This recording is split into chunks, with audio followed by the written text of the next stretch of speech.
নমস্কার জয়েন বন্ধুরা, দেখুন আজকে আমরা একটা পার্সেন্টেজ চ্যাপ্টারে ম্যাথস করতে এসেছি। খুব ভালো ম্যাথস।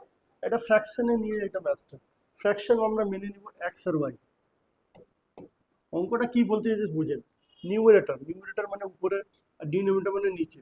নিউমারেটর বলছে ফ্র্যাকশন ইনক্রিজ করেছে কত, 140%। তাহলে এক্স নিজে আগে কত ছিল এটা ভাবুন।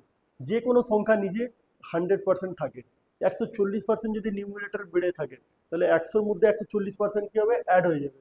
তাহলে 100 প্লাস 140% মানে হবে 240% বেড়ে গেছে, বেড়ে হয়ে গেছে। এবার বলছে দেখেন, ডিনোমিনেটর বেড়েছে 150%, মানে আগে কত ছিল, 100% ছিল, 150 বেড়ে গেছে। তাহলে আজকের ডেটে কত হবে, 100 প্লাস 150, 250, 250%। এর রেজাল্টে বলছে, উত্তরটা হচ্ছে, রেজাল্ট হচ্ছে 4/15। 4/15 হয়ে যাচ্ছে রেজাল্ট। আমরা লিখবো 4/15। এবার দেখুন পার্সেন্টেজ পার্সেন্টেজ দিয়ে কেটে যাবে। আমাদের এক্স আর ওয়াই এর ভ্যালু, এই ফ্র্যাকশনটা বের করতে হবে। এবার 0 0 দিয়ে কেটে গেল।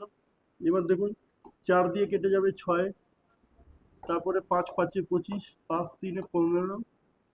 তারপরে দেখুন এক্স বাই ওয়াই, 5টাকে এখানে গুণ হলে 5 হয়ে যাবে, 6টা নিচে এসে গুণ হলে 18 হয়ে যাবে।